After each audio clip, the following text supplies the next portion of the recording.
ഈ ആക്ടിങ് അല്ലെങ്കിൽ അത് മാറ്റി നിർത്തി കഴിഞ്ഞാൽ ഈ മീ ടൈമിൽ ചെയ്യുന്ന വേറൊരു കാര്യം എന്തായിരിക്കും ഒരു ഹോബി? ഇപ്പോൾ റൈറ്റിംഗ് ട്രൈ ചെയ്യുന്നുണ്ട്. സ്ക്രിപ്റ്റ് ആണോ? എന്ന് വെച്ചാൽ അതങ്ങനെ പറയാറൊന്നും ആയിട്ടില്ല, ബട്ട് ഞാൻ ട്രൈ ചെയ്യുന്നുണ്ട്, കുറച്ചധികം ടൈം എടുക്കുന്നുണ്ട്. ഡയറക്ടർ വിളിച്ച് ഇതാണ് പോർഷൻസ് എന്ന് പറഞ്ഞ് അങ്ങനെ ഒരു ഡിസ്ക്രിപ്ഷൻ തന്നിട്ട് ഇന്നാവുക ചെയ്തു. ആ ഒരു നാണം വരുന്ന സീൻസ് ഒക്കെ മൊമെന്റിൽ ഹാപ്പൻ ആവും. കാലടി പഠിക്കുമ്പോൾ നമുക്ക് ലാസ്റ്റ് ഇയറിൽ ഡയറക്റ്റ് ചെയ്യണം. അപ്പോൾ അവിടെ വെച്ച് ഞാൻ ചെറിയൊരു സ്ക്രിപ്റ്റ് എഴുതിയായിരുന്നു. പേടിക്കാനുള്ള ഫാക്ടർ മമ്മൂക്ക തരുന്നില്ല. മമ്മൂക്ക ഭയങ്കര വെൽക്കമിങ് ആണ്. മമ്മൂട്ടി കമ്പനിയാണ് പ്രൊഡക്ഷൻ. അപ്പം ടോട്ടൽ ഒരു കംഫർട്ടായിട്ടുള്ള ഒരു സ്പേസ് അവർ നമുക്ക് തരുന്നുണ്ട്. ഹലോ എവരിവൺ, കളങ്കാവലിന്റെ വിശേഷങ്ങളുമായി ധന്യ അനന്യാണ് നമ്മുടെ കൂടെ ജോയിൻ ചെയ്യുന്നത്. ഹലോ. ഹായ്. കളങ്കാവൽ ഇറങ്ങിയതിന്റെ അപ്രിസിയേഷൻ ആയിരിക്കും അല്ലേ ഇപ്പൊ ഫുള്ള്? അതെ അതെ, മെസ്സേജസ് ഒക്കെ ഇങ്ങനെ വന്നുകൊണ്ടിരിക്കുന്നു. മെസ്സേജസ് വരുന്നുണ്ട്, കോൾസ് വരുന്നുണ്ട്. ഓക്കെ, ഈ കളങ്കാവലിന്റെ ഒരു ഭാഗമാവുന്നത് ഓഡിഷൻ വഴി തന്നെയാണോ, ഓർ കാസ്റ്റിംഗ് കോൾ ഇങ്ങനെ വിളിച്ച്? ഡയറക്ടർ വിളിച്ച് ഇതാണ് പോർഷൻസ് എന്ന് പറഞ്ഞ് അങ്ങനെ ഒരു ഡിസ്ക്രിപ്ഷൻ തന്നിട്ട് ഇന്നാവുക ചെയ്ത്. ഓക്കെ, ഈ 21 പെൺപിള്ളേരുണ്ട് എന്നുള്ള കാര്യം അറിയായിരുന്നോ? കുറേ ആക്ടേഴ്സ് ഉണ്ട് എന്ന് പറഞ്ഞിട്ടുണ്ടായിരുന്നു. അപ്പം നമ്മുടെ ഒരു പ്ലോട്ട് എന്താണെന്നുള്ളത് കറക്റ്റായിട്ട് എവിടെ എന്താണെന്നുള്ളതൊന്നും അറിയില്ലായിരുന്നു, അല്ലെങ്കിൽ നമ്മൾ ചെയ്യേണ്ട ഭാഗം മാത്രമാണോ ഡിസ്ക്രൈബ് ചെയ്ത് തന്നത്? എന്താണ് സിറ്റുവേഷൻസ് എന്നറിയാം, എന്താണ്, ബട്ട് എവിടെയാണ് നമ്മൾ അവിടെ പ്ലേസ്ഡ് ഈ ഫുൾ മൂവിയിൽ നമ്മൾ എവിടെയാ പ്ലേസ്ഡ് ആവുന്നേന്ന് അറിയത്തില്ല, ബട്ട് എന്താണ് അവസ്ഥ എന്നറിയാം. മമ്മൂക്കയുടെ നായികയാണെന്ന് അറിയായിരുന്നു. അപ്പൊ ആ ഒരു മൊമെന്റ്, അതായത് എനിക്ക് തോന്നുന്നു ഭീഷ്മപർവ്വത്തിലുണ്ട് അല്ലേ, എൽസി ആയിട്ടുണ്ട്, പക്ഷെ മമ്മൂക്കയായിട്ട് അങ്ങനെ സ്ക്രീൻ ഷെയർ ചെയ്ത് വരുന്നുണ്ടോ? പോളി ചേച്ചിയും മമ്മൂക്ക അവിടെ അങ്ങനെ വരുന്നുണ്ട്. ഓക്കെ, അപ്പൊ അത് സെക്കൻഡ് ടൈമാണ് നായികയായിട്ടാണ്. ഒരു തമിഴ് പെൺകുട്ടി അങ്ങനെയല്ലേ വരുന്നത്? അപ്പൊ ആ ബസ്സിലെ കുറെ സീൻസ് ഉണ്ട്. അപ്പൊ എനിക്ക് തോന്നുന്നു എന്താ ഡയറക്ടർ പറഞ്ഞത്, കാരണം നാണം വരുന്നുണ്ട്, ആ ഫ്ലേർട്ടിങ് എല്ലാം കൂടെ മിക്സിംഗ് ആണ്. അതെന്താ ഡിസ്ക്രൈബ് ചെയ്ത് തന്നത്? ഡിസ്ക്രൈബ് അല്ല, കറക്റ്റ് ആ സീൻസ് ഉണ്ട്. ജിഷ്ണു ചേട്ടൻ ആ സീൻസ് കറക്റ്റായിട്ട് പക്കയായിട്ട് എഴുതിയിട്ടുണ്ട്. അപ്പോൾ നമ്മുടെ പാസ്റ്റും ഒന്നും കാണിക്കുന്നില്ല. അപ്പം ആ ഒരു സ്ക്രീൻ സ്പേസിലാണ് എന്താന്ന് വെച്ചാൽ എനിക്ക് കമ്മ്യൂണിക്കേറ്റ് ചെയ്യേണ്ടതെന്ന് വെച്ചാൽ കമ്മ്യൂണിക്കേറ്റ് ചെയ്യണം. കാരണം അതിന് ശേഷം എൻ്റെ ഫാമിലീനെ കാണിക്കുന്നുണ്ട്, അഭിജയുടെ ഫാമിലീനെ കാണിക്കുന്നുണ്ട്, പിള്ളേരുണ്ട്, അമ്മയെ കാണിക്കുന്നുണ്ട്. അപ്പോൾ ആ ഒരു സിറ്റുവേഷനും അഭിജയുടെ കാണിക്കുന്നു. അപ്പോൾ എന്തുകൊണ്ട് ഞാൻ ഇങ്ങനെ ഒരു സ്റ്റെപ്പ് എടുത്തു എന്ന് എനിക്ക് ആ ഒരു ചെറിയ മൊമെന്റിൽ കമ്മ്യൂണിക്കേറ്റ് ചെയ്താലേ പറ്റത്തുള്ളൂ. അപ്പോൾ എനിക്ക് സ്റ്റാൻലിയുമായിട്ട് അത്രയും ഡീപ്പായിട്ടുള്ള ഇമോഷൻസ് ആണ് ഞാൻ ഷെയർ ചെയ്യുന്നതെന്ന്, ആൻഡ് ഞാനത് ഭയങ്കരമായിട്ടും ഇഷ്ടപ്പെടുന്നു. എൻ്റെ ആ ഒരു ഇഷ്ടം ഏത് രീതിയിൽ കാണിക്കാൻ പറ്റുന്നു ആ സ്പേസിൽ ഞാൻ കാണിച്ചു. ആ ഒരു നാണം വരുന്ന സീൻസ് ഒക്കെ ഇല്ലേ, അതൊക്കെ കുറച്ച് ക്രിഞ്ചായിട്ട് ഫീൽ ചെയ്തു, അല്ലെങ്കിൽ അത് കാണിക്കാൻ ഇച്ചിരി മടിയുള്ള ഒരാളാണ് മൊമെന്റിൽ ഹാപ്പൻ ആവുന്നു. ഓക്കെ, നമുക്കറിയാം, നമുക്ക് മമ്മൂക്കയുടെ നമ്മുടെ അടുത്ത് ഒരു ഓറ ഉണ്ട്. അപ്പൊ അത് ആസ് എൻ ആർട്ടിസ്റ്റ് അത് ഫീൽ ചെയ്തായിരുന്നു? മമ്മൂക്കയായിട്ട് ഫസ്റ്റ് ടൈം വർക്ക് ചെയ്യുമ്പോഴും സെക്കൻഡ് ടൈം വർക്ക് ചെയ്യുമ്പോഴും എനിക്ക് ഫീൽ ചെയ്യുന്നത്, ദൂരെ നിന്ന് നമ്മൾ സ്ക്രീനിൽ ഒബ്സർവ് ചെയ്യുന്നതും നമ്മൾ നേരിട്ട് ആക്ടിങ് ഫീൽ ചെയ്യുന്നതും ഒത്തിരി ഡിഫറൻസ് ഉണ്ട്. അപ്പോൾ ആസ് എൻ ആക്ടർ എനിക്ക് ആ ആക്ടിങ് ഫീൽ ചെയ്യാൻ കിട്ടിയത് ഭയങ്കര പ്രിഷ്യസ് ആയിട്ടുള്ള ഒരു കാര്യമാണ്. ആൻഡ് അതിലേറ്റവും എനിക്ക് എടുത്ത് പറയാനുള്ളത്, മമ്മൂക്ക ഭയങ്കര പ്രൊഫഷണലാണ്. അപ്പം ആ പ്രൊഫഷണലിസത്തിൽ മമ്മൂക്ക വരുമ്പം, ആ ക്യാരക്ടറിൽ മമ്മൂക്ക വരുമ്പം നമ്മുടെ മൈൻഡിൽ വേറെ തോട്ട്സ് ഒന്നും അവിടെ ഉണ്ടാവില്ല. അല്ല, എല്ലാ ആർട്ടിസ്റ്റുകൾ പറയും ഒരു പേടിയായിരുന്നു നമ്മുടെ കോ ആർട്ടിസ്റ്റ് ആയിട്ട് വരുമ്പോഴത്തേക്കും എന്നൊക്കെ. അപ്പൊ അങ്ങനത്തെ ഒരു ഫീല്? അങ്ങനെ പേടിച്ചാ പിന്നെ ചെയ്യാൻ പറ്റില്ല. അല്ല, സ്റ്റാർട്ടിങ്ങിലൊരു അത് മനസ്സിലായി, എന്നാലും ആ സ്റ്റാർട്ടിങ്ങിൽ അയ്യോ മമ്മൂക്കയാണല്ലോ ഇവിടെ ഇരിക്കുന്നതിനുള്ള ഒരു മമ്മൂക്ക നമുക്ക് തരുന്നത് അതാണ്. അങ്ങനെ ഒരു പേടിക്കാനുള്ള ഫാക്ടർ മമ്മൂക്ക തരുന്നില്ല. മമ്മൂക്ക ഭയങ്കര വെൽക്കമിങ് ആണ്. മമ്മൂട്ടി കമ്പനിയാണ് പ്രൊഡക്ഷൻ. അപ്പം ടോട്ടൽ ഒരു കംഫർട്ടായിട്ടുള്ള ഒരു സ്പേസ് അവർ നമുക്ക് തരുന്നുണ്ട്. നിങ്ങൾ മമ്മൂക്കയുടെ കൂടെ ആണ് ആക്ട് ചെയ്യുന്നത്, അങ്ങനത്തെ ഒരു ഫീലിംഗ് അല്ല. നമ്മളവിടെ ആക്ട് ചെയ്യുന്നുണ്ട്, നമ്മൾ ഇമ്പോർട്ടൻ്റ് ആണ്, നമ്മൾ കംഫർട്ടബിൾ ആയിട്ട് വന്ന് അടിപൊളിയായിട്ട് പെർഫോം ചെയ്തിട്ട് പോവുക, അതിനുള്ള സ്പേസ് അവർ തരുന്നുണ്ട്. അത് പ്രൊഡക്ഷൻ വൈസ് ആയാലും ആസ് എ പ്രൊഡ്യൂസർ ആയാലും മമ്മൂക്ക അത് നോക്കുന്നുണ്ട്. ആസ് എൻ ആക്ടർ ആയാലും മമ്മൂക്ക ആ പ്രൊഫഷണലിസം ഭയങ്കര രസമായിട്ട് കീപ്പ് ചെയ്യുന്നുണ്ട്. അപ്പോൾ അതിൽ നമുക്ക് പേടിക്കാനുള്ളൊരു ഫാക്ടർ വരില്ല. നമുക്ക് മറിച്ച് ഈ ഗിവ് ചെയ്യുന്നതിൻ്റെ അത് എടുത്തിട്ട് തിരിച്ചും അത് കൊടുക്കണം എന്നുള്ളതേ ഉണ്ടാവും. അപ്പം ഞാനും അത്രയും ഓക്കെ ആയിട്ട് പെർഫോം ചെയ്യണമെന്നുള്ളതാണ് മൈൻഡിൽ. പേടിച്ച പിന്നെ പോയി. ഫസ്റ്റ് ടേക്കിൽ തന്നെ ഓക്കെ ആയോ? ആ, ബസ് മൂവിങ് ആണല്ലോ, അപ്പം അത് പല ആംഗിൾസിലൊക്കെ എടുക്കണം. അപ്പം അത് ആ ഒരു ഫ്ലോയിൽ പൊക്കോണ്ടിരുന്നു, കുഴപ്പമില്ലായിരുന്നു. അങ്ങനെ അങ്ങനെ തന്നെ പോയായിരുന്നു. ഇപ്പം ഞാൻ ചെയ്യുമ്പോഴും അല്ലെങ്കിൽ ഞാൻ ചെയ്യുമ്പം ഞാൻ ഭയങ്കരമായിട്ടും ഞാൻ കുറച്ച് പ്രിപ്പറേഷൻസ് എടുക്കുക, അതിനൊരു പ്രിപ്പറേഷൻസ് എടുക്കുന്നുണ്ട്. ബട്ട് എനിക്ക് ഫീൽ ചെയ്യുന്ന മമ്മൂക്കൊക്കെ വർക്ക് ചെയ്ത് ആ മമ്മൂക്കൊക്കെ വർക്ക് ചെയ്ത് ഭയങ്കര അല്ല, മമ്മൂക്കയുടെ ഒരു വേ ഓഫ് പ്രിപ്പയറിങ് കാണും. സ്റ്റിൽ അത് ഭയങ്കര എഫേർട്ട്ലെസ് ആയിട്ട് നമുക്ക് ഫീൽ ചെയ്യും. അത് മമ്മൂക്ക ഉണ്ടാക്കിയെടുത്ത ഒരു എന്താ ഒരു സാധനമാണ്. അത് നമ്മൾ ലാലേട്ടനെ പറ്റിയൊക്കെ ഇതുപോലെ കേട്ടിട്ടുണ്ട്. അതായത് ഇങ്ങനെ ഇരുന്ന് സംസാരിച്ചിട്ട് ടേക്ക് കളിക്കുമ്പോഴത്തേക്കും ഓടിപ്പോയിട്ട് അത് ചെയ്ത് ഷോർട്ട് കളിക്കുമ്പോഴത്തേക്കും ഓടിപ്പോയി ചെയ്ത് തിരിച്ചു വരുന്നത്. അപ്പൊ അതിന് പകരം നമ്മൾ പഠിച്ചിട്ടാണ് ഇപ്പോ തന്നെയാണെങ്കിൽ കുറച്ചു നേരം പഠിച്ച് പ്രിപ്പയർ ചെയ്തിട്ടാണ് അതിന് വേണ്ടി പോകുന്നത്. പെട്ടെന്ന് പോയി പെർഫോം ചെയ്യുന്നത് എനിക്ക് ഓക്കെ ആയിരിക്കില്ല. എനിക്കിപ്പം എൻ്റെ പോർഷൻസ് തന്നു കഴിഞ്ഞാൽ ഞാൻ അതിൽ ത്രൂ ഔട്ട് റീഡിങ് ഉണ്ടാവും. പിന്നെ റീഡ് ചെയ്യുമ്പോൾ നമുക്ക് ആ ക്യാരക്ടറിനെ പറ്റി എന്തെങ്കിലുമൊക്കെ കിട്ടിക്കൊണ്ടിരിക്കും, പുതിയതായിട്ട് എന്തെങ്കിലും കിട്ടിക്കൊണ്ടിരിക്കും. ആൻഡ് ഞാൻ ഇതിനായാലും ഷൂട്ടിന് ഒരു 2 days മുന്നേ ഞാൻ അവിടെ പോയി സ്റ്റേ ചെയ്തായിരുന്നു. ആ ഒരു ഫീലൊക്കെ കിട്ടാനാണോ? ജസ്റ്റ് അതൊന്ന് എക്സ്പീരിയൻസ് ചെയ്യാൻ വേണ്ടിയിട്ടാ. ഒന്നും ഭയങ്കരമായിട്ടും ന്യൂ ആയിരിക്കില്ലെന്ന് ഉണ്ടായിരുന്നു എനിക്ക്. ഞാൻ ബസ്സിൽ ട്രാവൽ ചെയ്തായിരുന്നു. പിന്നെ എന്നെ ഹെൽപ്പ് ചെയ്തായിരുന്നു 2 ചേച്ചിമാർ. എനിക്ക് അവരെ അറിയില്ല ശരിക്കും, എൻ്റെ ഫ്രണ്ട് വഴിയാണ് ഞാൻ കണക്ട് ചെയ്തത്.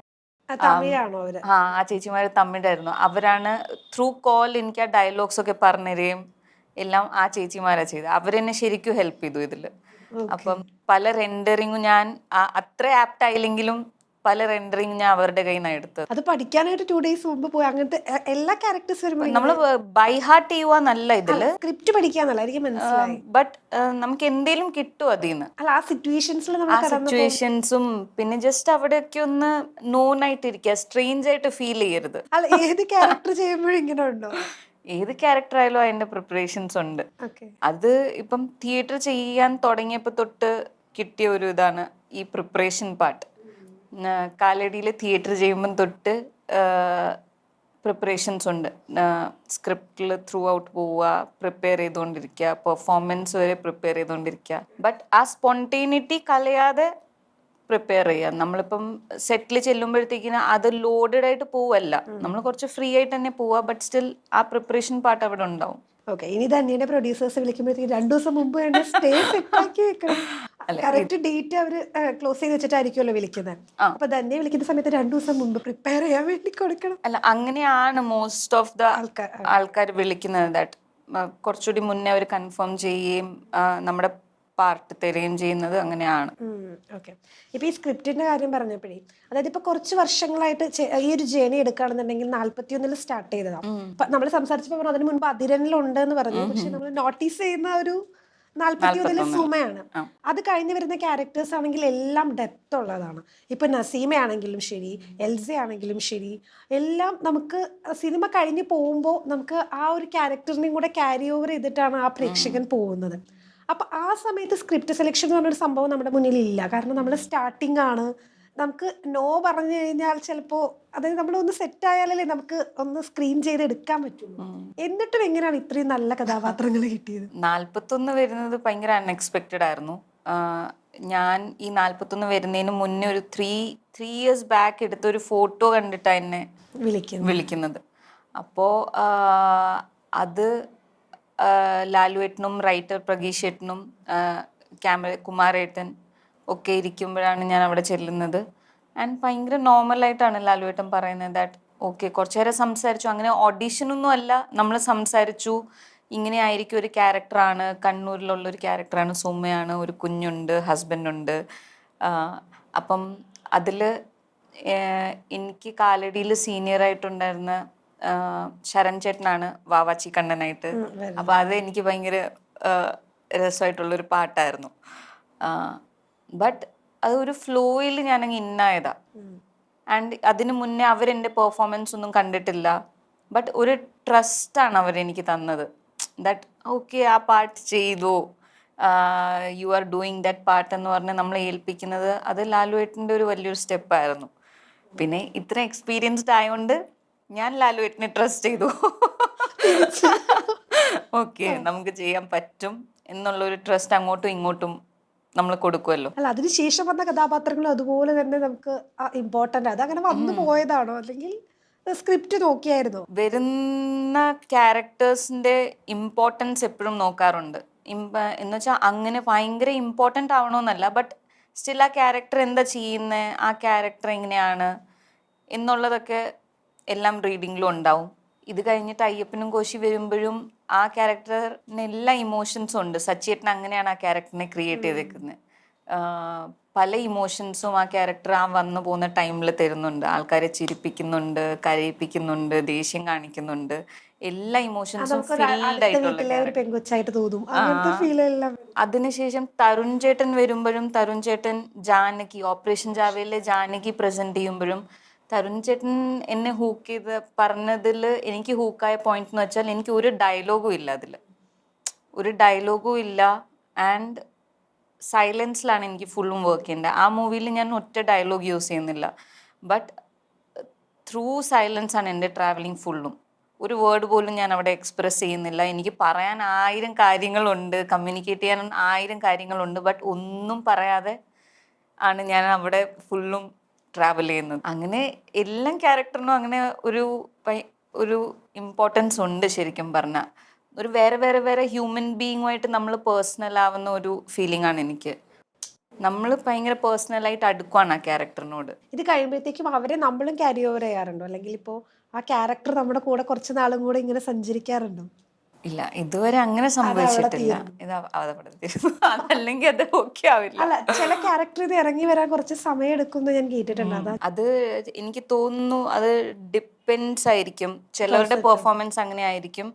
പക്ഷെ നമ്മൾ ആ പെർഫോമൻസ് ടൈമിൽ പെർഫോം ചെയ്യുക, അത് കഴിഞ്ഞിട്ട് അത് ക്യാരി ചെയ്യാതിരിക്കുക എന്നുള്ളതാണ്. ഈ തിയേറ്റർ പെർഫോമൻസ് വന്നപ്പോഴത്തേക്കും സിനിമ തന്നെ ആയിരുന്നോ മനസ്സിൽ, അല്ലെങ്കിൽ തിയേറ്റർ ആർട്ടിസ്റ്റ് ആയിട്ട് പോവാന്നുള്ള ആ ഒരു സംഭവമായിരുന്നു? അങ്ങനെ ഒരു മീഡിയം ഇല്ല.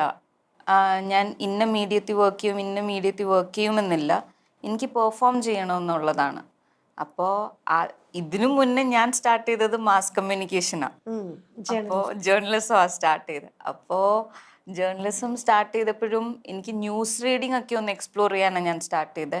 ആൻഡ് അവിടുന്ന് ഒരു സെക്കൻഡ് ഇയർ ഒക്കെ കഴിയുമ്പോഴാണ് ഞാൻ എനിക്ക് ജേർണലിസം ഓക്കെ ആവുന്നില്ല എന്ന് മനസ്സിലാക്കുന്നതും, നമ്മുടെ പ്രോജക്ട്സിൽ നമ്മൾ ആക്ട് ചെയ്യേണ്ടി വരുമല്ലോ, അങ്ങനെ ഞാൻ ആക്ട് ചെയ്യുന്നതും കോളേജ് പ്രോജക്ട്സിന് വേണ്ടി.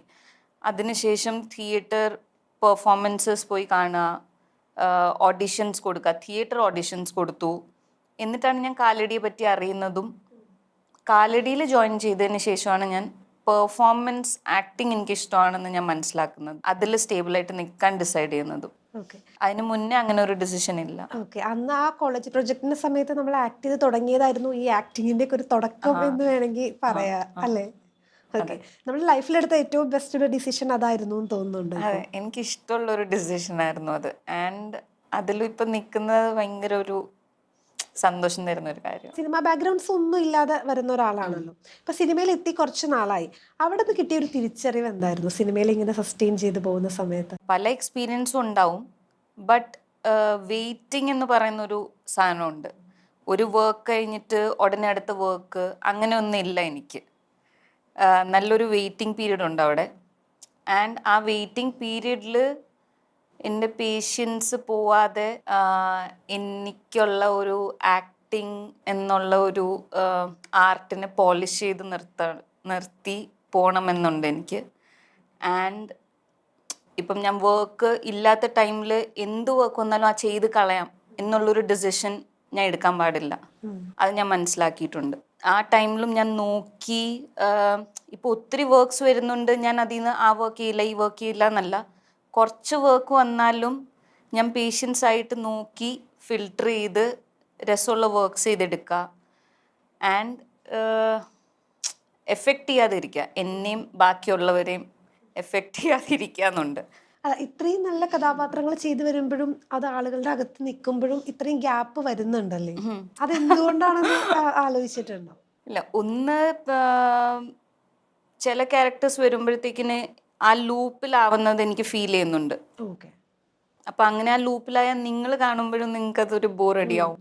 അതായത് ഒരു ടൈപ്പ് കാസ്റ്റ് ചെയ്യൂ എന്നുള്ള. അപ്പോൾ അത് ഞാൻ ഇന്റൻഷനലി ബ്രേക്ക് ചെയ്താലേ പറ്റത്തുള്ളൂ. അങ്ങനെ അത്രയും അത് ചെയ്തേ പറ്റൂ എന്നുള്ളൊരു ഫീലിങ്ങും കിട്ടിയിട്ടില്ല. അങ്ങനെയാണ് ചില വർക്ക്സ് നമ്മൾ വേണ്ടാന്ന് വെക്കുന്നത്. ബട്ട് ഇറ്റ്സ് ഓക്കെ, നമ്മൾ സ്റ്റേബിളായിട്ടും കൺസിസ്റ്റൻ്റ് ആയിട്ടും പോയാൽ മതി. ഇപ്പം കൊമേഴ്ഷ്യലി അല്ലെങ്കിലും നമ്മുടെ വർക്ക്സ് ബാക്ക് സ്റ്റേജിൽ നടക്കുന്ന പോലെ നടക്കുന്നുണ്ടാവും. ഞാൻ എന്നിൽ വർക്ക് ചെയ്യാൻ കുറേ കാര്യങ്ങളുണ്ടല്ലോ, ആ വർക്കിംഗ് പ്രോസസ്സ് അവിടെ നടക്കുന്നുണ്ടാവും. പിന്നെ ഇഷ്ടമുള്ള വേറെ കാര്യങ്ങളും ചെയ്യാനുള്ള ടൈമായിട്ട് എടുക്കാം അതിനെ. ഓക്കെ, നമ്മുടെ ഒരു മീ ടൈം ആയിട്ട് അതിനെ യൂസ് ചെയ്യാം. ആ ഓക്കെ. നമ്മുടെ കളങ്കാവലിൽ പ്രണയം ഒരു സബ്ജക്റ്റ് ആണല്ലോ. അപ്പോൾ ധന്യയെ സംബന്ധിച്ച് പ്രണയം എന്ന് പറയുന്നത് എന്താ? ഞാൻ എന്നെ അണ്ടർസ്റ്റാൻഡ് ചെയ്യുക എന്നുള്ളതാണ്.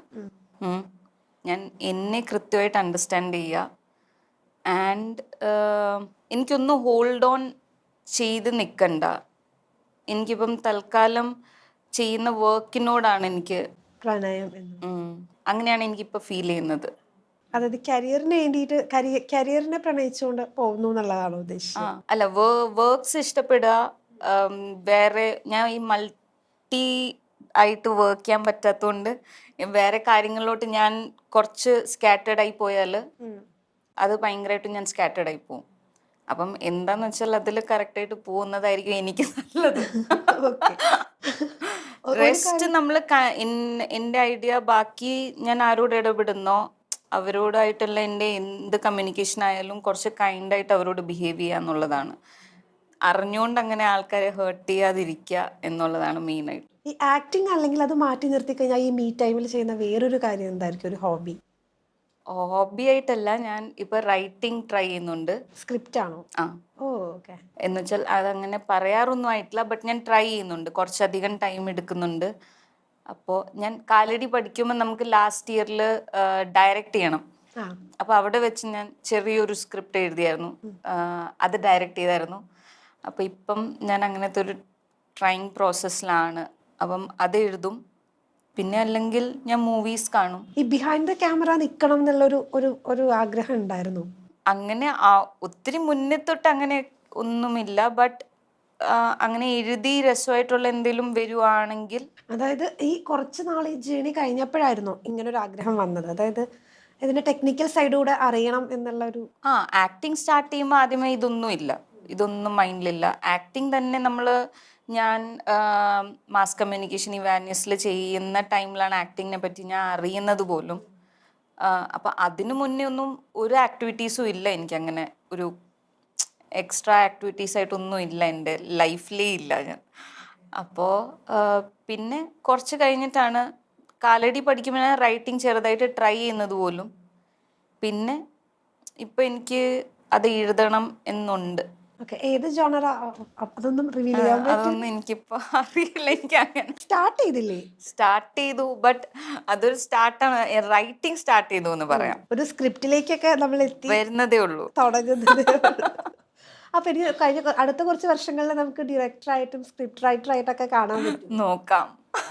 ആക്ടിങ്, സ്ക്രിപ്റ്റ്, ഡിറക്ഷൻ, അങ്ങനെ എല്ലാം സിനിമയുടെ എല്ലാ മേഖലകളിലും ക്യാമറ താല്പര്യമുണ്ടോ?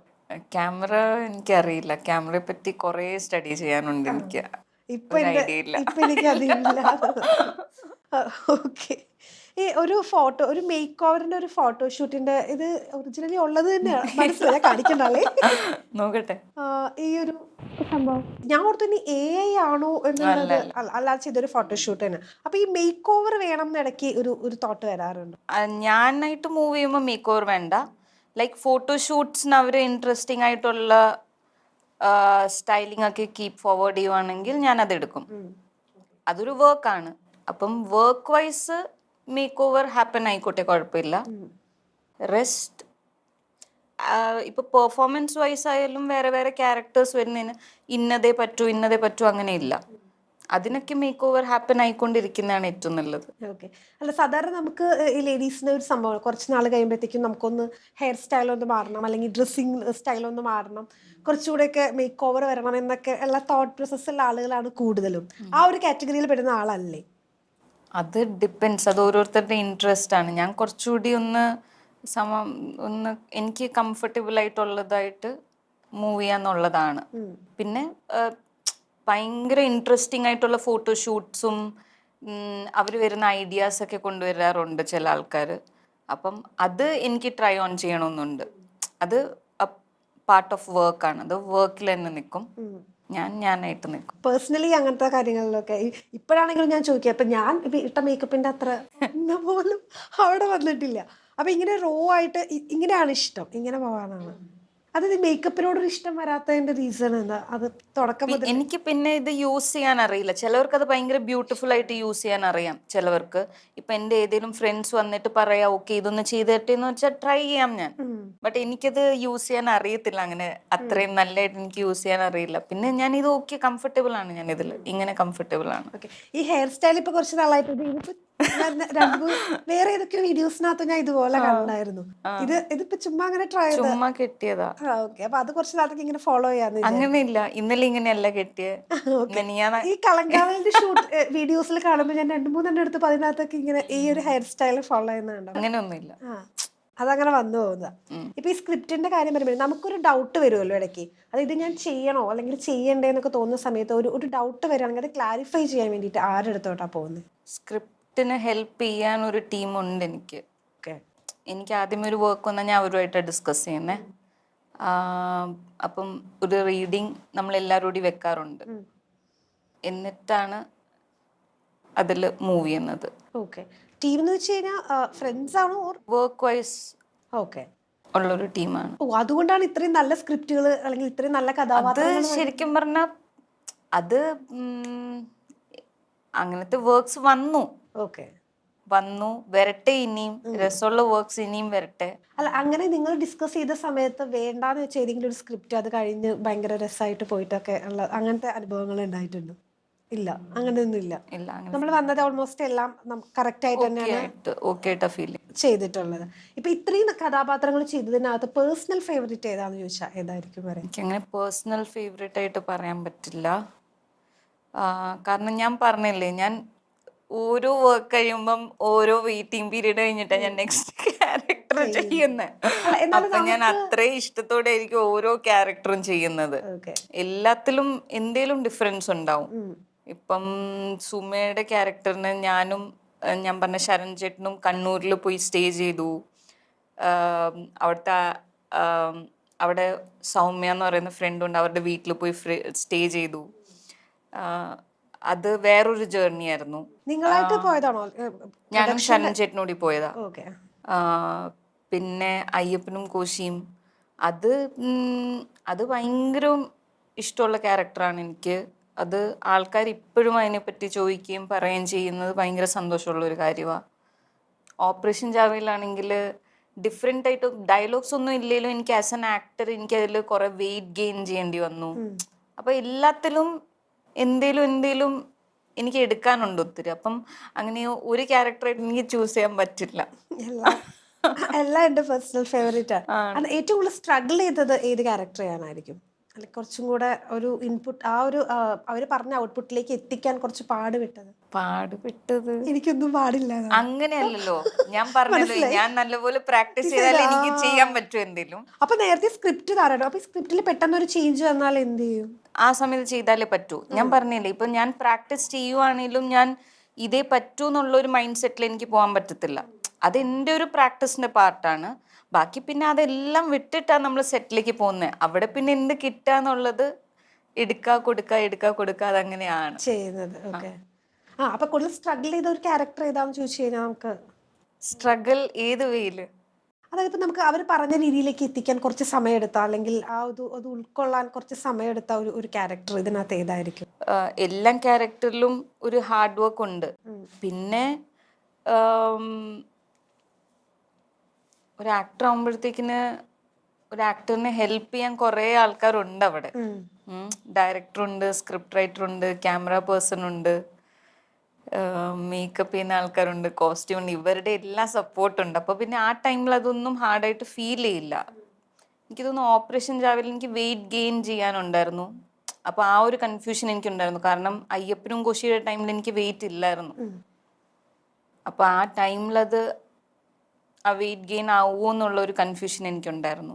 ആൻഡ് ഇപ്പോൾ ഒരു തമിഴ് വർക്ക് ചെയ്തു, അതിൽ എനിക്ക് വെയിറ്റ് കൂടി ഇരിക്കുന്ന ടൈമായിരുന്നു. എനിക്ക് അവിടെ റെഡ്യൂസ് ചെയ്യണമായിരുന്നു, നല്ല രീതിയിൽ റെഡ്യൂസ് ചെയ്യണമായിരുന്നു. അത് കുറച്ച് പാടുപെട്ടു, അത്യാവശ്യം നല്ല പാടുപെട്ടു. ഡയറ്റും ട്രെയിനിങ്ങും കഴിച്ചിട്ട് പിന്നെ നമ്മളത് ചേഞ്ച് ചെയ്യുമ്പോഴത്തേക്കിന് ഡയറ്റും ട്രെയിനിങ്ങും ഒരുമിച്ചാകുമ്പോഴത്തേക്കിന് ബാക്കി എല്ലാം വർക്കിലും അതിൻ്റെതായിട്ടുള്ള ഒരു ഹാർഡ് വർക്ക് ഉണ്ട്. തന്നെ ഇങ്ങനെ ഭയങ്കര ബോൾഡ് ആയിട്ടുള്ള ഒരാളാണോ, അല്ലെങ്കിൽ ഈ ഒരു വേ തന്നെ ആണോ? ഇത് കുറച്ച് നാൾ കഴിഞ്ഞപ്പോ ഇങ്ങനെ ബോൾഡ് ആയി പോയതാണ്? എന്തായാലും നമ്മൾ ആദ്യം തൊട്ടേ ഇങ്ങനെ ആയിരിക്കില്ലല്ലോ. അല്ല, ക്യാരക്ടർ വൈസ് ഇങ്ങനെ ആണോ? ഏറ്റവും ആദ്യമൊക്കെ ഇന്റർവ്യൂ കൊടുക്കും. ഞാൻ ഇന്ന് ഇപ്പൊ ഇവിടെ ഇരിക്കുമ്പോൾ ഞാൻ ആലോചിക്കുക, ഫസ്റ്റ് ഇന്റർവ്യൂസ് നമ്മൾ മൂവി കഴിഞ്ഞിട്ട് ഫസ്റ്റ് ഇന്റർവ്യൂസ് ഒക്കെ കൊടുക്കുമ്പം എന്ത് നെർവസ് ആയിരുന്നു ഞാനെന്ന് ഞാൻ ആലോചിക്കുക. അപ്പോ ശരൺ ചേട്ടൻ, നിമിഷ ഒക്കെയുള്ള ടൈമിൽ ഞാൻ ഓർക്കും, അയ്യോ ഒറ്റയ്ക്ക് ആരും എന്നെ ഇന്റർവ്യൂ ചെയ്യല്ലേ എന്നൊക്കെ. അപ്പൊ അത് നമ്മള് എക്സ്പീരിയൻസിൽ മാറിക്കൊണ്ടിരിക്കുന്ന സാധനമല്ലേ. പിന്നെ നിങ്ങൾ എനിക്ക് തരുന്ന ഒരു ഇപ്പോൾ ഈ ടീം ഉണ്ടെന്ന് പറഞ്ഞല്ലോ സ്ക്രിപ്റ്റിന്റെ കാര്യത്തിൽ, അതല്ലാതെ സെലിബ്രിറ്റീസിന്റെ സൈഡിൽ ആരെങ്കിലും ഉണ്ടോ ഇതുപോലെ ഒരു അഡ്വൈസ് എടുക്കാൻ പറ്റുന്ന, അതുപോലെ അത്രയും അടുപ്പമുള്ള ആരെങ്കിലും? അങ്ങനെ ഞാൻ ആലോചിച്ചിട്ടില്ല. ഓക്കെ. അതുപോലെ ഫ്രണ്ട്സ് ആയിട്ടുള്ള, അല്ലെങ്കിൽ അത്രയും അടുത്ത് നിൽക്കുന്ന ക്ലോസ് ടു ഹാർട്ട് ആയിട്ടുള്ള ഒരു ഫ്രണ്ടെങ്കിലും ഉണ്ടാവാതിരിക്കില്ലല്ലോ. ആരായിരിക്കും അത്? വർക്ക് വൈസ് അങ്ങനെ ഒരു ഡിസ്കഷൻ വന്നിട്ടില്ല. ഓക്കെ. ഈ ഫ്രണ്ട്സ് ആവാനും കുറച്ച് ടൈം എടുക്കുന്ന ഒരാളാണോ? കുറച്ച് സമയം എടുത്ത്? ഓക്കെ. എനിക്ക് ആക്ച്വലി തന്നെ ഇൻട്രോവേർട്ട് ആണോ അതോ ആംബിവേർട്ട് ആണോ? ക്ലോസ് ആയിട്ട് ഇരിക്കുന്ന ആൾക്കാരോട് ടോട്ടലി ഡിഫറെന്റ് ആയിരിക്കും. അപ്പൊ എനിക്ക് അത് ഞാനും മനസ്സിലാക്കിയൊരു കാര്യമാണ്. ഓക്കെ. പിന്നെ കുറച്ച് ടൈം എടുക്കും എന്ന് വെച്ചാൽ ടോട്ടലി കട്ട് ചെയ്യാന്നല്ല, hi hello okay, but still നമ്മൾ ഒത്തിരി ക്ലോസ് ആവാൻ ഇച്ചിരി ടൈം എടുക്കുന്നത്. ഈ സോഷ്യൽ ആങ്സൈറ്റി എന്നുള്ള ഒരു പ്രശ്നം കുറച്ച് അങ്ങനെ ഇല്ല? ആൾക്കാരോട് ഇടപെടാനാണോ? ഇല്ല, അങ്ങനെയില്ല. ഇപ്പൊ who is your pink person എന്ന് ചോദിച്ചു കഴിഞ്ഞാൽ എന്തായിരിക്കും? എനിക്ക് അങ്ങനെ ഒരു നെയിം കൊടുക്കാൻ താല്പര്യമൊന്നുമില്ല ഒന്നിനും. അങ്ങനെ ഇമോഷണൽ സപ്പോർട്ട് തരുന്ന, എല്ലാത്തിനും കൂടെ നിൽക്കുന്ന ആ ഒരു ഫ്രണ്ട്, അതാണ് ഞാൻ പിങ്ക് പേഴ്സൺ ഉദ്ദേശിച്ചത്. ആരുടെയും പേര് എടുത്ത് പറയുന്നില്ല ഞാൻ. ഉണ്ട്, ഫ്രണ്ടായാലും ഫാമിലിന്നായാലും ഇപ്പം അങ്ങനെ ഒരു ഇമോഷണൽ സപ്പോർട്ട് തരുന്ന ആൾക്കാരുണ്ട്. പെട്ടെന്ന് മൈൻഡിൽ ചേച്ചിയാ വന്നത്. ചേച്ചി ഒരിക്കലും അങ്ങനെ ക്വസ്റ്റ്യൻ ചെയ്യില്ല. എന്നുവെച്ചാൽ ആയിക്കോട്ടെ എന്നുള്ള രീതിയല്ല, ബട്ട് എന്തിനാ ഇതെന്നുള്ള ഒരു ക്വസ്റ്റ്യനിങ് ഇല്ല.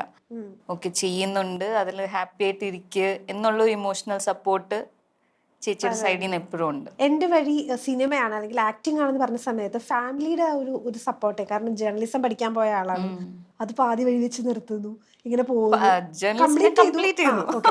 അല്ല അത് അവിടെ നിന്ന് മാറുന്നു. അപ്പൊ നമ്മൾ ജേർണലിസ്റ്റ് ആയിട്ട് കാണുന്നു എന്ന് വിചാരിക്കുന്നു, അവിടെ നിന്ന് മാറുന്നു, അതുമായിട്ട് ഒരു ബന്ധമില്ലാതെ തിയേറ്ററിൽ പോയിട്ട് PG അല്ലേ ചെയ്തത്, PG ചെയ്യുന്നു. അപ്പൊ രണ്ടും ടോട്ടലി ഡിഫറെന്റ്. അപ്പൊ ഫാമിലിയുടെ ഭാഗത്തുനിന്ന് ഒരു സപ്പോർട്ടായിരുന്നു. അവരെന്താ പറഞ്ഞത്? അത് അവർക്ക് അക്സെപ്റ്റ് ചെയ്യാൻ കുറച്ച് ടൈം എടുത്തു. അതെനിക്കും നല്ലപോലെ അറിയാം. കാരണം ഞാൻ സയൻസ് പഠിച്ചിട്ടാണ് ജേർണലിസത്തിലേക്ക് പോകുന്നത്. അത് തന്നെ കുറച്ച് പാടായിരുന്നു ആ ടൈമിൽ. അപ്പോൾ അതും സമ്മതിച്ചിട്ട് പിന്നെ ഞാൻ വീണ്ടും എൻ്റെ റൂട്ട് മാറ്റുമ്പോഴത്തേക്കിന് അവിടെ ഭയങ്കര കൺഫ്യൂസ്ഡ് ആവുകയാണ്. അത് അവരുടെ കൺസേൺ ആണ്, അമ്മയുടെ ഒക്കെ കൺസേൺ ആണത്. ആ ടൈമിൽ അമ്മ സപ്പോർട്ട് ചെയ്തു എന്നെ. അമ്മ അണ്ടർസ്റ്റാൻഡ് ചെയ്യുകയും അമ്മ സപ്പോർട്ട് ചെയ്യുകയും ചെയ്തു. അതൊരു വലിയ സപ്പോർട്ടാണ്. നമ്മൾ തമ്മിലുള്ള കുറേ ഡിസിഷൻസ് ഡിഫറെൻ്റ് ആണെങ്കിലും അറ്റ് എ പോയിന്റ് അമ്മ അണ്ടർസ്റ്റാൻഡ് ചെയ്ത് സപ്പോർട്ട് ചെയ്യാറുണ്ട്. ഇപ്പൊ ഒരു സക്സസ്ഫുൾ ആയിട്ടുള്ള ഒരു ജേർണിയിലല്ലേ പോകുന്നത്. അപ്പൊ ഇപ്പൊ അവരുടെ അക്സെപ്റ്റൻസ് ലെവൽ കുറച്ചുകൂടെ കൂടിയോ? സെയിം തന്നെയാണ്. അവരുടെ ആ കൺസേൺ അങ്ങനെ മാറില്ല. ആസ് എ പേരൻസ് അവരുടെ കൺസേൺ അങ്ങനെ മാറില്ല. കാരണം ഇതൊരു മന്ത്ലി ജോബോ മന്ത്ലി സാലറി കിട്ടുന്ന വർക്കോ ഒന്നുമല്ല. അപ്പം അങ്ങനെ ഒരു അൺസ്റ്റേബിൾ സിറ്റുവേഷൻ ആണിത്. അപ്പൊ അവരുടെ കൺസേൺ സെയിം തന്നെയാണ്. ഞാൻ അവരുടെ ആ കൊച്ചു തന്നെയാ, അവരെന്റെ പേരൻസ് തന്നെയാ. അപ്പൊ ആ കൺസേൺ ത്രൂ ഔട്ട് ഉണ്ടാവും. അത് ഇങ്ങനെ എപ്പോഴേലും വന്നും പോയും ഇരിക്കും. അല്ല ഈ ടെൻഷൻസ് ഉണ്ടെങ്കിലും നമ്മൾ തന്നെ സ്ക്രീനിൽ കാണുമ്പോൾ അല്ലെങ്കിൽ പുറത്തിറങ്ങുമ്പോൾ ആളുകൾ തിരിച്ചറിയുമ്പോഴൊക്കെ ഉണ്ടാവുന്ന ആ ഒരു സ്നേഹം കാണുമ്പോൾ അവര് ഓക്കെ എന്റെ മോള് കറക്റ്റ് ആയിട്ടുള്ള ഒരു വേലാണ് പോകുന്നത്, ആ ഒരു അമ്മ acceptance ഇപ്പോഴും ചോദിക്കും, നിനക്ക് ഇത് നിനക്ക് വേണോ? വേറെ ഏതെങ്കിലും ജോലി നോക്കി സമാധാനത്തിൽ നിന്ന പോരാന്ന് ചോദിക്കാറുണ്ട്. ഓ ഓക്കെ. അത് കൂടെ വരില്ലേ, സിനിമ കാണാനൊക്കെ വരും? ആ മൂവീസ് കാണാനൊക്കെ വരും, ഹാപ്പിയാണ് അവർ, വർക്കിലൊക്കെ ഹാപ്പിയാണ്, ഹാപ്പിനെസ് ഇല്ലെന്നല്ല. ബട്ട് ഞാൻ പറയുന്ന അത് ചിലപ്പോൾ ഒരു പേരന്റ് ആയതിൻ്റെ ഒരു അവരുടെ ഒരു ടെൻഷൻസ് ആണ്. ഇഷ്ടവും ഒരു അവരുടെ പെർസ്പെക്റ്റീവ് അത്. നമ്മൾ സെറ്റിലായി കാണണം എന്നുള്ളത് കൊണ്ടുള്ള. ആ ഓക്കെ. ഇപ്പൊ ഈ കളങ്കാവലിന്റെ കാര്യത്തിലേക്ക് നമ്മൾ വരികയാണെങ്കിൽ എവിടാ നമ്മൾ പ്ലേസ് ചെയ്യുന്നത് എന്ന് അറിയില്ല എന്ന് പറഞ്ഞല്ലോ. അപ്പൊ തിയേറ്ററിൽ പോയിട്ട് ഇങ്ങനെ വെയിറ്റ് ചെയ്യായിരുന്നു, എന്റെ സീൻ എപ്പോഴാ വരുന്നത്? നമ്മൾ പ്രീ ടീസർ ലോഞ്ചിൽ എല്ലാരെയും കണ്ടല്ലോ. അപ്പം ഓരോരുത്തരെ കാണുമ്പം ഓക്കെ ഫസ്റ്റിൽ ശ്രുതി വന്നു, എനിക്ക് എക്സാക്ട് എവിടെ ആൾക്കാർ വന്നേന്ന് എനിക്കറിയില്ല. ബട്ട് സ്റ്റിൽ ഓക്കെ ഇവരിവിടെ അങ്ങനെ എൻഗേജിങ് ആയിട്ട് ശ്രുതിയുടെ ആയിരിക്കും ഫസ്റ്റ് സീൻ, അങ്ങനെ അങ്ങനെ ഓരോരുത്തർ വരുമ്പം കണ്ടുകൊണ്ടിരിക്കുക. അങ്ങനെ നമ്മുടെ എപ്പോഴാ വരുന്നതെന്നല്ല, ഈ ആൾക്കാരെ എല്ലാം നമ്മളന്ന് കണ്ടു. അപ്പോൾ ഓരോരുത്തർ എപ്പോഴാ എവിടെയാ വരുന്നതെന്ന് നമ്മളിങ്ങനെ കണ്ടുകൊണ്ടിരിക്കുമായിരുന്നു. ഓക്കെ. ഇനി ട്രിപ്പ് യാത്രകൾ അങ്ങനത്തെ സംഭവങ്ങളൊക്കെ ഇഷ്ടമുള്ള ഒരാളാണോ? ഇഷ്ടമാണ്, ബട്ട് അങ്ങനെ ഒത്തിരി ട്രാവൽ ഞാൻ ചെയ്തിട്ടില്ല. ഞാൻ വർക്ക് വൈസ് മാത്രം ട്രാവൽ പ്ലാൻസ് ഉണ്ടോ? ട്രാവൽ പ്ലാൻസ് ചെയ്യണമെന്നുണ്ട്. ഓക്കെ. ഇനി ഫ്യൂച്ചർ പ്ലാൻസ് എന്തൊക്കെയാണ്? ഫ്യൂച്ചർ പ്ലാൻസ് എന്താ, വർക്ക് ചെയ്യണം, ഞാൻ നേരത്തെ പറഞ്ഞ പോലെ എഴുതണം, കുറച്ചുകൂടി അതിൽ കോൺസെൻട്രേറ്റ് ചെയ്യണം, കുറച്ചധികം കോൺസെൻട്രേറ്റ്. റീഡിംഗ് ഉണ്ട് കൂടെ? റീഡിംഗ് ഉണ്ട്. ഓക്കെ. വേറെ വർക്ക്സ് ഏതൊക്കെ ഇനി ഇറങ്ങാനുള്ളത്? തമിഴ് വർക്ക്, അതൊരു ഡെബ്യൂ ഡയറക്ടറാണ്, മുത്തു എന്ന് പറയുന്ന ഒരു ഡയറക്ടറിന്റെ പോർ പർവ എന്ന് പറയുന്ന ഒരു വർക്കാ. പിന്നെ ഒരു ഇൻഡിപെൻഡന്റ് വർക്കാണ് പൈതലാട്ടം എന്ന് പറയുന്ന ഒരു വർക്ക്. അത് ഞാൻ കണ്ടായിരുന്നു, ഒരു തെയ്യത്തിന്റെ അതല്ലേ? അതെ, വിപിൻ വേലായുധൻ എന്നാണ് ഡയറക്ടറിന്റെ പേര്. നമ്മുടെ വഴി ഇതാണ്, ഇങ്ങനെ തന്നെ പോട്ടെ, സക്സസ്ഫുൾ ആയിട്ട് തന്നെ മുന്നോട്ട് പോട്ടെ. എല്ലാവിധ ആശംസകളും. Thank you.